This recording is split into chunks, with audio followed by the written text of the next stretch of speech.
In 2006, Magali Yaskovich, a French mother of two, married her fiancé a year after he was killed in a car crash. A section of the French Civil Code states it is possible for a bride or groom to marry a dead fiancé as long as there is clear evidence that they planned to marry before the loved one died.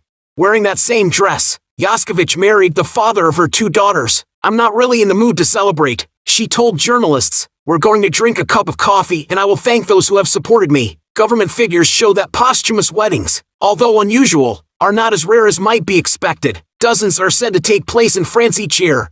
He was the love of her life. 26-year-old Magali Yaskovich said "I do" to her fiancé Jonathan at a civil ceremony in the eastern French town of Damry-Berencourt. A simple, traditional ceremony like so many others, except for the absence of the groom. Jonathan was killed last year in a car accident. Christophe Capet, the mayor of Damry-Berencourt, performed the unusual ceremony. He told reporters that Magali's request to be legally married to her deceased fiancé was exceptionally granted due to the tragic circumstances of Jonathan's death. On November 25, 2008, the young couple registered to be married at the town hall the following January. 2 days later, Jonathan was killed in a car crash. He was 25 years old. The couple had lived together for 5 years and had two young daughters, aged 18 months and 3. After the accident, a devastated Magali eventually learned about the possibility of posthumous marriage under specific circumstances and decided to file an official request. With the support of her town's mayor and other elected officials, the final go-ahead from French President Nicolas Sarkozy came early in September. Magali's file was rock solid, including the fact that the couple lived together for 5 years,